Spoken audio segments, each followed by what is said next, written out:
안녕하십니까. 조선일보 경제부의 박사기자 방현철입니다. 여러분은 코인 투자 정보 어디서 찾으시나요? 혹시 너무 많은 이슈 때문에 진짜를 놓치고 있지 않으신가요? 코인 시장을 파헤쳐서 진짜 배기 뉴스를 전해드립니다. 그럼 12월 2일 목요일 코인 파헤치기 본격적으로 시작해보도록 하겠습니다. 오늘은 알고란의 고란 대표님 나오셨습니다. 안녕하세요. 네, 안녕하세요. 최근 고란 대표님 유튜브 보니까 네. 무슨 소속사가 바뀐 것처럼 이렇게 나오던데 좀 뭐 아. 바뀌셨어요? 근황이? 이게 제가 예. 이제 뭐 대표라고 하지만 사실 혼자서 있는 개인 사업자입니다. 음. 그래서 유튜브 제작이나 아니면 촬영 이런 걸 다 제가 혼자 하거든요. 네. 셀프로. 그러다 보니까 1인 기업이시죠? 네, 굉장히 그 유튜브 방송을 찍고 나면 음. 내용은 좋은데 음. 소리가 이상하다. 음. 화질이 떨어진다라는 그런 지적을 굉장히 많이 받아요. 예. 그래서 마침 힘들어하고 있던 차에 업라이즈라는 이제 그 밑에 헤이비트라는 디지털 자산 운용사와 이루다라는 회사가 있어요. 네. 그 회사의 그 모 회사인 업라이즈가 음. 경제 인플루언서들을 영입을 하고 있는데 음. 그 중에 이제 한 분으로 합류. 합류를 했습니다. 어벤져스 중에 한 명이다. 뭐 맞아요. 이렇게 선전하시던데. 제가 아이언맨 하기로 했습니다. 그래요. 예. 하여튼 새로운 출발 네. 네, 축하드리고요. 네, 감사합니다. 예. 오늘은 근데 코인 얘기를 네. 하도록 하겠습니다. 먼저 이제 고란 대표님 음. 우리가 주목해야 될 코인 시장의 주요한 키워드 세 가지 또 준비해 오셨죠? 예. 어떤 네. 걸로 준비해 오셨습니까? 네, 첫 번째 코인 과세 1년 유예. 음. 두 번째 가상 세계도 역시 부동산. 네. 세 번째 메타버스 대전을 네. 들고 왔습니다. 상당히 재미있는 얘기들이 나올 것 같은데요. 특히 부동산에 특히 저 관심이 맞아요. 있습니다. 근데 그건 두 번째로 하고 네. 첫 번째는 코인 과세 1년 유예. 음. 요거부터 얘기해 보죠. 뭐 뉴스가 좀 나오긴 어. 했지만 어떤 얘기죠? 와, 드디어 이뤘습니다. 음. 박수 한번 치고. 전 사실 이거 안 될 네. 줄 알았거든요. 음. 그 제가 저는 당연히 될 줄 알았어요. 그래요? 네. 오. 홍남기 부총리가 그렇게 얘기할 때부터 어, 원래 홍남기 부총리가 홍백기 저 별명이 네네네. 백기잖아요. 이번에도 네. 백기 드신 것 같아요. 아 네. 그래요? 저는 이게 2020년에 사실 이 소득세법 개정안이 네. 코인에 대한 과세한다라는 게 내용이 포함이 돼서 네. 이제 국회를 이제 넘어갔잖아요. 네, 한 번 통과를 한 네. 거죠. 네. 그래서 그때 통과될 때 여러 이제 업계 목소리가 있었어요. 그럼에도 불구하고 통과가 됐거든요. 음. 그래서 하는구나라고 생각했었는데 이 막판에 뒤집히네요. 역시 네. 선거의 계절이라 그런지. 일단 조세 소위를 통과한 거죠. 네. 조세 소위 통과했고 음. 기획재정위원회 전체 회의 통과했고요. 음. 아마 내일쯤에 법사위 통과해가지고 본회의에서 처리가 될 것 같습니다. 네. 일단 뭐 다들 내용을 아시다시피 이제 2022년 1월 1일 이후 발생하는 가상화폐 양도소득에 대해서 네. 가상자산 양도소득에 대해서 250만 원 비과세하고 22% 기타 음. 소득세를 부과한다라는 네. 내용이었어요. 250만 원 공제하고 네네. 세율은 22% 음. 이렇게 이제 일단 네. 이미 통과가 됐었던 네, 거죠. 맞습니다. 이게 이제 큰 틀은 있었는데요. 그 세부적으로 이제 디테일로 들어가면 이게 가상자산이라고 하는 코인이라고 하는 게 새로 생긴 뭐라고 해야 되나 금융상품은 아니니까 하여간 이게 어쨌든 새로운 거니까, 네, 새로운 거니까 뭘 하려면 좀 복잡한 게 많을 것 같긴 이게 했어요. 뭔가 기존의 틀과는 맞지 않는 점들이 나오면서 음. 제대로 할 수 있겠어? 라는 의문이 제기된 겁니다. 그래서 사실 이게 통과된 배경을 보자면 아마 선거를 의식한 거다. 그래서 하여튼 결국 음. 2023년으로 1년 네, 유예가 됐습니다. 미루는 걸로 네네. 이제 일단 여야가 합의를 했습니다. 이 벌어졌던 약간 해프닝이요. 음. 여기 그 이제 조세 소위할 때 음. 원래는 지난주 목요일에 통과가 되기로 돼 있어요. 음. 근데 통과가 안 된 거예요. 음. 알고 봤더니 조세 소위에서는 만장일치 통과인데 민주당의 의원 한 명이 반대를 해서 안 됐다라고 해가지고 그 민주당 의원한테 네. 18원의 후원금이 쏟아졌다고 합니다. 그래요. 네. 그 정도로 네. 약간 지금 민심이 흉흉하니까 네. 아마 통과를 시키고 네. 유예를 한 것 같은데요. 예. 그래도 어쨌든 간에 이 세금을 징수하는 데 있어서 약간 문제점이 있습니다. 몇 가지만 짚어보자면 몇 가지만 짚어보죠. 이게 실제는 되게 어렵다. 맞아요. 당연히 소득 있는 곳에는 세금을 물려야 하는 게 당연한 맞아요, 겁니다. 맞아요. 근데 실제로 실무적으로 좀 어려움이 음. 몇 가지 있다. 이런 부분들이 지적이 네네. 돼가지고 일단 과세가 연기된 음. 건데 어떤 문제점이 좀 지적이 된 거예요? 일단 가장 문제가 성실 신고자만 손해 볼 수 있다라는 겁니다. 만약에 해외 거래소를 이용해서 하거나 아니면 개인들끼리 코인을 주고받고 현금 거래를 하면은요 국세청이 알 길이 없습니다. 근데 국세청의 입장은 걸리면 죽는다라는 입장인데 사실 이렇게 되면 이분들은 다 빠져나가고 성실 신고한 사람만 손해를 보게 되는 격이 네. 되는 거죠. 두 번째가 또 어떤 두 게 있죠? 번째가 이게 그 개인이 5월에 종합소득세 신고할 때 음. 내가 코인에서 얼마를 벌었어요라고 이제 음. 신고를 해야 돼요. 솔직하게 신고해야 되는 거죠. 맞습니다. 성실 신고. 음. 근데 국내 거래소는 괜찮습니다. 음. 국내 거래소는 어차피 거래 자료를 다 국세청에 넘깁니다. 음. 근데 문제는 해외 거래소 혹은 개인 지갑을 이용할 경우에 이 자료를 내가 준비해야 됩니다. 소득세를 내는 개인이 준비해야 돼요. 근데 이게 그 해외 거래소의 경우에는 거래 내역을 어떤 거래소는 대충 보니까 한 3개월, 6개월까지밖에 제공을 안 해요. 그러면 1년치 거래자를 하려면 자기가 그걸 다 엑셀로 찾아가지고 뭐 했던 거래 기록을 다 개인이 모아야 됩니다. 네. 개인 지갑은 더 대책 없고요. 이러다 보니까 굉장히 힘들고요. 또 하나는 아니 근데 해외에서도 과세는 하잖아요. 그러면 해외의 외국인들은 그 나라에 세금 낼 때 그걸 다 자기가 모아가지고 낸다는 얘기가 되네요. 그게 되게 애매한 게 뭐냐면 일단 미국 같은 경우에는 우리는 이 종합소득세 신고를 하는 게 자영업자 아니면 사실 별로 없잖아요. 근데 해외는 미국 같은 경우에는 다 개인이 직장인도 그러니까 다 개인 스스로 신고하는 자기가 문화, 하잖아요. 신고하는 문화라서 일단 신고하는 문화가 정착이 돼 있고요. 이 두 번째로는 이게 어떻게 보면은 미국 저 다른 나라 모르겠고 미국의 특성인데 미국은 그러니까 미국 시민권자가 그 미국의 라이센스가 없는 거래소를 거래할 수가 없어요. 예. 그러니까 코인베이스 같은 경우에는 그 미국에서 영업을 하기 위해서 이른바 비트 라이센스라는 걸 따가지고 이제 영업을 하거든요. 그런데 우리는 사실 그냥 다 그런 규정은 없는 네네. 상태니까 약간 그럴 때- 미비한 부분들이 맞아요. 있다 네. 이런 얘기네요 결국. 예. 그래서 이게 그렇다 보니까 근데 내가 만약에 자료를 만들었으면 사실 국세청 입장에서는 얘가 조작을 한 건지 아닌지 알 수가 없잖아요. 그러니까 내가 만든 자료를 국세청이 인정을 해줄지 적격 증빙 자료로 이것도 사실 알 수 없습니다. 실물적으로 여러 가지 문제들이 있다. 그러다 보니까 억울하게 세금을 내는 경우가 생겨요. 음. 이게 뭐냐라고 보면 제가 그 국내 거래소한테 국세청이 가이드라인을 전달했는데 해외 거래소나 개인 지갑에서 온 코인 등 취득가를 알 수 없는 경우에는 영원으로 처리해라라고 했어요. 업비트 입장에서는 제가 만약에 바이낸스에서 업비트로 코인을 보냈을 때 비트코인을 보냈을 때 제가 얼마 이걸 취득했는지 알 수가 없잖아요. 당연히 없죠. 네, 국내 그러면, 거래소니까. 네, 예. 영원으로 처리하는 예. 거예요. 영원으로. 그러면 저는 양도 차익이 엄청나게 커지는 거죠. 그러니까 그냥 매도액 전체에 대해서 세금을 내야 되는 거죠. 음. 이런 이제 여러 가지 문제점들이 있어서요. 1년 유예를 했습니다. 일단 뭐 문제점이 제기되면서 1년 유예가 됐는데 사실은 이제 우리들 보기에는 대선 앞두고 이제 여야가 이 젊은층 표심 잡으려고 한 거 아니냐 이렇게 보는 게 더 많은 것 같아요. 뭐 예. 사실 뭐 그렇긴 합니다. 네. 예. 어쨌거나 이제 코인 과세는 1년이 유예됐다. 네. 이렇게 해서 첫 번째 이슈는 넘어가죠. 뭐 이건 또 박수. 이미 결론이 난 얘기니까. 네네. 예. 그럼 두 번째 이슈가 재밌을 것 같아가지고 두 번째는 이제 가상세계도 역시 부동산 이런 걸 들고 오셨는데 가상세계에서도 뭐 부동산을 지금 사고 팔고 이러고 있어요. 그러니까, 혹시 예. 사보셨어요? 가상세계 메타버스 부동산? 아니 메타버스 제가 접속을 잘 안 하는데. 예. 사실은 저도 있습니다. 예. 땅이 이렇게 있어요? 한 필지라고 해야 되나? 이거 예. 뭐지? 뭐 1/1 이게 예. 파는 그 단위에서 예. 제일 작은 땅 하나가 있어요. 근데 이미 투자를 하셨네. 근데 가상세계. 이제 제가 투자한 이 메타버스 플랫폼이 아직 그렇게 많이 유명한 데는 아니라서 이 땅값이 그렇게 비싸진 않더라고요. 저도 이게 미리 사야 되는군요. 그러면 이것부터. 예. 네. 근데 일단은 되게 재밌는 인터뷰가 나왔는데 네. 월스트리트저널과 인터뷰를 할 때요. 예. 토큰스닷컴이라는 이제 회사가 있습니다. 이게 캐나다에 있는 가상자산 투자 회사인데 예. 여기 CEO가 뭐라고 했냐면 메타버스 부동산 투자는 250년 전 맨하튼의 개발 초기 땅이나 건물을 사들였던 것과 같은 이치다라고 얘기했어요. 말은 재밌군요. 네. 예. 그러니까 지금 되게 투자 열풍이 일었는데 서울도 강남도 아니고 맨하튼도 아니고 메타버스 세상에서 투자 열풍이 불었습니다. 예. 그러면서 정말 가격이 정말 무섭게 치솟았어요. 일단 메타버스 세상에 일단 들어가서 그 안에 이제 가상현실로 이렇게 꾸며진데 거기서 또 이렇게 땅을 사는 거죠. 땅처럼 맞아요. 보이는 걸 사는 거죠. 사실 땅은 아니죠. 그러니까 네네네. 예.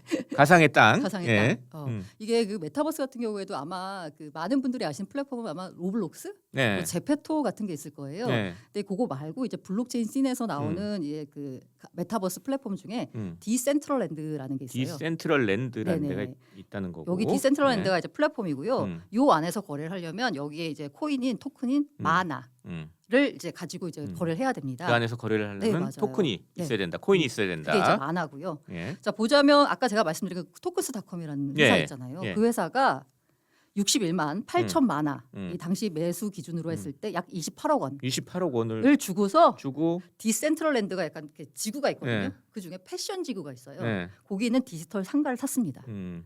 눈에 보이지도 않는 건데 이걸 28억 원을 주고 샀어요? 네, 네. 네, 하여튼 샀다. 그래서 이 상가를 활용해가지고 이제 음. 디지털 패션 사업을 하겠다라는 거예요. 아바타들한테 파는 의류 같은 걸 이제 예. 전시를 하고서 이제 한다는 거죠. 네, 재밌는 거네요. 네, 이게 그 평방 뭐 이거 가상이니까 이게 뭔가 하여간 가상으로 6,090 평방 피트 넓이라고 합니다. 그러니까 이 회사는 거기다가 디지털 상가를 만들어 놓고 가상의 아바타들한테 가상의 옷을 또 파는 거죠. 네, 맞습니다. 그러면 그 네. 가상의 옷을 팔면 돈을 벌게 되니까 네, 맞습니다. 그래가지고 이 투자한 돈을 회수하겠다. 네, 맞습니다. 이런 생각이네요, 네. 결국. 예. 그래서 이게 그 디센트럴랜드가요. 2018년, 17년만 해도 빈 땅이었어요. 근데 최근에 보니까 뭐가 많이 들어섰더라고요. 각 업체들이 들어와가지고 네. 굉장히 이제 북적북적하게 됐습니다. 거기다 또 건물 세우려면 또 가상으로 또 맞아요. 가상의 돈을 주고 또 네. 건물을 세우고 아까 뭐 이래야 되겠네요. 말씀드린 그 토크스닷컴이요. 예. 그 아까 산 땅에다가 18층짜리 사무용 가상 빌딩을 지금 세우고 있답니다. 아주 재밌는 일들이 네네. 벌어지고 있군요. 근데 이 만화가 약간 예. 유명해진 건 뭐냐면 그 그레이스케일이라고 네. 최대 그 디지털 자산 운용사 있잖아요. 네. 여기 창업자인 베리 실버트가 이 만화를 굉장히 밀고 있어요. 디센트럴랜드를. 그러면서 탈중앙화된 메타버스에서 땅 사고 싶으면 만화로 와라 라고 이렇게 트윗을 하기도 해서 네. 만화 가격이 최근 사상 최고치를 찍었습니다. 이 디센트럴 랜드라는 데만 있는 건 아니겠죠, 설마? 아니죠. 예. 네. 어떤 데들이 또 있어요? 더 샌드박스. 네. 사실 아마 이걸 더 많이 들어보셨을 텐데요. 더 샌드박스 같은 경우에는 그 손정희 회장이 제페토에 2천억 이제 리딩 투자하기 전에 샌드박스에도 투자를 했습니다. 1,000억 원 예. 규모로요. 예. 그때 삼성도 들어갔었고요. 화제를 모았었죠. 음. 여기 더 샌드박스도 바로 이제 메타버스 플랫폼인데요. 네. 여기도 최근에 예. 메타버스 부동산 개발 업체가 있습니다. 재밌죠. 네. 리퍼블릭 렐름이라는 곳이 예. 샌드박스 안에 있는 디지털 부동산을 샀는데 땅을 산 거죠, 그러니까 네. 디지털 가상의 땅. 예. 51억 원에 샀습니다. 어이구, 51억 얼마나? 예. 하여튼 예, 이런 거래도 하는군요. 예. 네. 그래서 이 샌드박스에서는 샌드라는 코인을 가지고 이제 거래를 하거든요. 네. 그리고 그 땅은 랜드라고 해서 팔아요. 그 이제 그 2019년에 이제 슬슬 땅을 팔기 시작했거든요. 19년 말에 그 1 곱하기 1 랜드 그 단위로 봤을 때 그 단위에다가 그 단위를 얼마에 팔았냐면 $50에 팔았어요. 아마 한국 분들 가운데서도 되게 사신 분들 많으세요. 근데 지금 현재는 3 이더리움. 이더리움 하나가 한 600만 원 정도 하니까 638, 1,700, 1,800만 원 정도 합니다. 예. 그러면 엄청 돈을 벌었네. 결국 가상의 땅을 샀는데 돈을 버는 거네요. 사실 네. 평당 이게 거의 1제곱미터니까 곱하기 3 하면은 웬만한 강남에 있는 평당 아파트 값과 비슷한 수준까지 될 정도로 네. 가격이 많이 뛰었습니다. 실제 이런 게 거래가 되고 또 돈도 벌고 있다. 이런 얘기네요. 그 재밌는 게 그 네. 샌드박스에는 16만 개 랜드가 있는데요. 네. 이 중에 한 70%가 팔렸고요. 와, 우리 한국인이 대단한 게 땅 음. 주인이 한 16,000명 정도 돼요. 네. 미국인 다음으로 한국인이 많은 것으로 전해졌습니다. 음. 땅 주인 가운데. 그렇군요.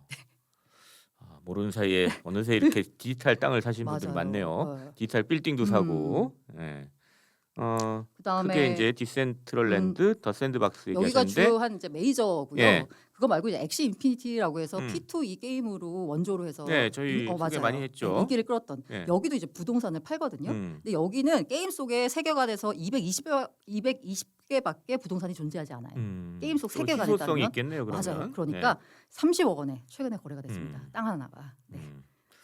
이거 범접하기 힘든데요. 이거 그냥 개인이 이거 살 수 있는 거예요? 그러면 이렇게 비싸게 팔리고 사고 팔고 하면? 처음에는 사실 별로 안 비쌌잖아요. 예. 근데 지금 너무 비싸져가지고 이게 과연 지금 투자하는 게 맞냐라는 생각이 들잖아요. 그러니까 리스크 요인도 있겠네요. 당연하죠. 예. 어떤 게 리스크 요인일까요? 그러면 이게 음. 땅이야. 만약에 여기다 개발 호재가 있어가지고 샀어. 근데 개발이 안 됐어. 그리고 땅은 남잖아요. 예. 근데 이 메타버스 플랫폼이 망했어. 음. 그럼 그냥 땅이 사라지는 거예요. 완전히 네. 없어져 버리는 없어져요. 그냥 가상 없어져, 세계니까. 없어져. 정말 예.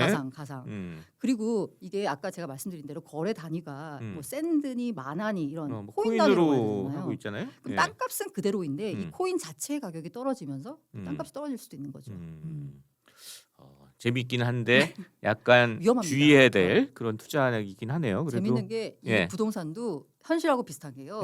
만약에 자기가 갖고 있는 땅 옆에 대기업이 들어온다. 그러면 자기 땅값이 올라가요. 그래요. 네네. 거기 또 사람 많이 그 아바타들이 맞아요, 주로 맞아요. 활동하니까 아바타들이 거의 많이 온다. 맞아요. 그럼 또 땅값이 땅값이 올라가요. 올라가고. 네. 예. 목이 좋은 곳. 네. 예. 이것도 아주 좀 부동산 보는 안목이 있어야지 네. 또 투자에 성공할 수 있을 것 같네요. 그래서 두 번째 키워드 가상 세계도 역시 부동산. 이 얘기를 해봤습니다. 세 번째는 이제 메타버스 대전 뭐 이런 걸 준비해 오셨는데 네. 요새 그 증시에도 핫한 키워드가 메타버스인데 이쪽 코인 세계에서도 역시 메타버스가 지금 뭐 증시나 핫하다. 코인이나 메타버스 그리고 같이 딸려 나오는 게 NFT 이거 빼면 얘기가 안 되고 있어요 지금. 그러면서 메타버스 이제 플랫폼을 아까 제가 말씀드린 건 이제 블록체인 씬에서 나오는 이제 그런 메타버스 플랫폼이고 예. 그거 말고 우리나라 회사들도 예. 다들 메타버스 플랫폼을 하겠다라고 지금 선언하고 나섰습니다. 음. 그래서 가장 먼저 얘기 드릴게 어떻게 보면 가장 앞서 있다라고 해야 되나요? 네. 네이버 제페토. 제페토는 저도 들어봤어요. 네. 예. 예. 이게 저 이용자가 2억 5천만 명이고요. 해외 전 세계에서 다 네, 맞아요. 들어와서 해외 이용하는 이용자 거죠? 비중이 한 90% 정도 된대요. 예, 예. 근데 여기가 최근에 이제 사업을 좀 확장하려고 하면서 투자를 받았는데 어디서 받았냐? 음. 소프트뱅크. 음. 우리 손정희. 손정희 회장님의 소프트뱅크에서 킥을 받았습니다. 손정희 예. 회장님이 요새 약간 메타버스에 꽂히신 것 같아요. 음. 앞서 샌드박스에도 투자했다라 말씀드렸잖아요. 그렇죠. 소프트뱅크 등으로부터 유상증자를 통해서 2,200억 원 투자 유치를 했는데 유상증자 방식으로 했어요. 근데 여기 소프트뱅크 말고 또 다른 들어온 애들도 있거든요. 2,200억 가운데 거의 한 2,000억 정도로 소프트뱅크가 됐고 네. 나머지가 이제 짜잘한 돈을 댔는데 나머지가 어디냐? 하이브, YG, BTS JYP. 참 그 기획사 하이브는 예. 이러면 이게 YG, 쉽게 말해서 SM 빼고 다 들어간 거잖아요. JYP. 예. 이게 이렇게 보니까 네. 네이버가 이 투자 유치를 통해 가지고 소프트뱅크를 투자 유치한 건 글로벌로 가겠다. 지금도 글로벌이지만 더 글로벌 가겠다고. 그 다음에 이 연예 기획사들을 지금 다 끌어들였잖아요. 콘텐츠는 또 맞아요. 이쪽으로 강화하겠다. 들고 오겠다. 그런 예. 이제 의도로 읽혀집니다. 예. 그러면서 또 하나 한 게 뭐냐면 같은 날 이제 게임 회사인 슈퍼캣이라는 곳이 있어요. 여기랑 조인트 벤처 제비라는 회사를 설립을 했습니다. 근데 이 슈퍼캣이라는 회사가 뭐냐? 그 모바일 MMORPG 바람의 나라 연을 개발한 회사예요. 이 MMORPG 바람의 나라 연을 보면 이 그래픽의 완성도가 장난이 아니거든요. 근데 지금 우리가 그 메타버스를 봤을 때 느껴지는 게 뭐 로블록스나 아니면 마인크래프트 보시면 예. 장난감 같죠. 네, 그러니까 맞아요, 이렇게 맞아요. 블록 네모네모 네. 해서 근데 그거보다 더 그래픽이 맞아요. 화려하다 완전, 이런 완전. 말씀이네요. 이른바 그 레디 플레이 원에서 보는 것 같은 그런 정도로 이제 뭔가 화려한 그래픽을 아마 갖게 되지 않을까라고 해서요. 제가 이거 갖고 온 게 되게 재밌는 게 이 회사가 그 기사에 따르면 NFT를 활용해서 JP 거버넌스 토큰을 상장할 계획이다라고 했어요. 그러니까 뭐 메타버스랑 토큰을 이렇게 연결시키겠다 뭐 이런 얘기네. 그래서 아마 이게 토큰이 나오면 예. 상당히 사람들이 많이 관심을 가지지 않을까라는 생각이 듭니다. 그렇게 해서 이제 가장 유명한 지금 네이버의 제페토 네네. 이렇게 말씀하셨고 거기만 이제 움직이고 있으면 아니죠. 대전이라고 대전은 안 하죠. 할 리가 네. 없죠. 네. 우리 네. 그 대전이라고 하면 대체로 한 3개 정도 네. 있어야 되죠. 큰 데가 움직여야 네. 되잖아요. 삼국 대전 갖고 네. 왔습니다. 하나는 두나무. 두나무도 사실 유명하죠. 두나무 업비트를 갖고 네. 있잖아요. 이쪽 코인 업계에서는 업비트가 짱이죠. 음. 근데 약간 메타버스 쪽에서는 사실 뭐 이렇게 앞서 있진 않아요. 근데 최근에 세컨드 블록이라는 메타버스 플랫폼의 오픈 베타 서비스를 시작했습니다. 베타 서비스는 이제 시범 서비스죠. 맞아요. 예. 근데 여기 특징이 뭐냐면 2D예요. 2D. 혹시 들어가 보셨는지 모르겠는데 약간 허접합니다. 근데 아직은 베타니까. 이제 예. 2D로 하면서 이게 노린 게 뭐냐면 복잡하지가 않아요. 너무나 쉽게 그냥 아무나 다 할 수 있는 거예요. 그래서 디지털에 익숙하지 않은 세대도 부담 없이 즐길 수 있다라고 네. 해가지고 그 세컨드 블록을 이제 컨셉으로 내세우고 있거든요. 현존하는 메타버스 플랫폼 가운데 최대 인원 동시 접속이 가능하도록 구현한다라고 하고 네. 있고요. 그 다음에 그 뭐 공연도 하고 거기서 뭔가 이용자들이 뭔가 디지털 재화를 만들어서 네. 팔 수도 있고 이런 공간으로 제공하겠다라는 나의 겁니다. 캐릭터 아바타를 가지고 맞아요. 들어가서 음. 이제 공연도 하고 뭐 네네네. 사람도 가서 만나서 얘기도 하고 맞아요. 채팅도 하고 뭐 이런 플랫폼을 만드는 거네요. 그러니까. 네, 근데 이제 네. 지금 현재 그 약간 오픈 베타 기간이니까 예. 들어간 분들이 다 거기다 뭐라고 쓰냐면요. 폴리곤 오입금 처리해 주세요. 뭐 상장시켜 주세요. 업비트에 대한 뭐 민원을 거기다 제기하는군요. 거기다 제기하고 있습니다. 예. 네.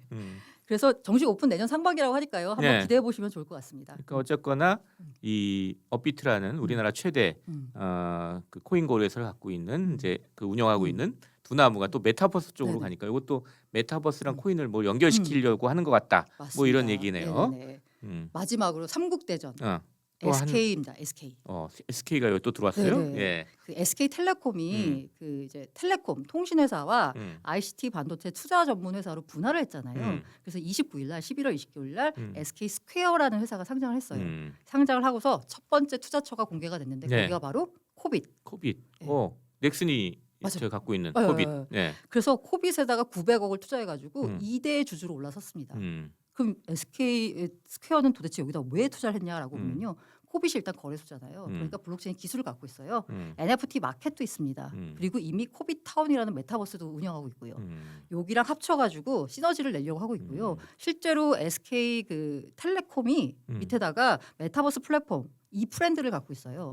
이것과 코빗의 기술력을 활용하면 뭔가 메타버스 플랫폼 쪽에서 강자가 될 수 있지 않을까라는 기대감에 900억을 투자한 것 같습니다. 여기도 이제 코빗이라는 이제 음. 거래소랑 이제 또 메타버스 플랫폼하고 네네. 연결시켜가지고 뭐를 해보겠다. 뭐 이런 구상을 갖고 있는 것 같네요. 그러니까 이렇게 해가지고 이제 메타버스 대전 코인과 좀 연결된 뭔가 뭐 벌어지고 있는데 앞으로 좀 주목해야 될 거. 맞아요. 주목해야 합니다. 예. 네. 이렇게 좀 정리를 해보면 되겠습니다. 자 이제 쭉 세 가지 키워드에 대해서 얘기했는데 이거 하나 좀 이렇게 탁 뭉쳐가지고 한 줄 평으로 좀 정리해야 할 만한 얘기가 있을까요? 글쎄, 정리할 만한 얘기는 없고 그냥 음. 제가 가장 관심이 갔던 네. 인간의 삶은 다 비슷하다. 음, 메타버스도 땅이다. 라는. 역시 역시 땅이다. 디지털 가상 맞아요. 세계에서도 땅이다. 그러니까 이렇게 디지털이건 현존하건 한정된 재화에 대한 인간의 욕망은 끝이 없는 것 같아요. 그쪽도 한번 들여다 봐야 되겠습니다. 자 이렇게 해서 12월 1일 목요일 코인 파헤치기 마칠 시간이 다 됐습니다. 그 전에 이벤트 안내 하나 드리겠습니다. 최근 조선일보 머니 채널이 구독자 10,000명을 돌파했습니다. 감사한 마음을 담아서 구독자 10,000명 돌파 이벤트를 준비했는데요. 애청자 여러분들께서는 구독과 알림 설정 그리고 댓글 인증을 해주시면 이벤트에 참여하실 수 있습니다. LG 사운드바, 와인셀러, 스타벅스 커피 쿠폰 등 총 504분에게 선물을 드릴 예정입니다. 아래 더보기 또는 유튜브 커뮤니티에 이벤트 상세 안내를 참고하셔가지고 선물 꼭 받아가시기 바랍니다. 지금까지 코인 시장의 이슈를 생생하게 전달하는 코인 파헤치기 오늘 함께해주신 알고란의 고란 대표님 그리고 저는 조선일보 경제부의 박사기자 강현철이었습니다. 감사합니다.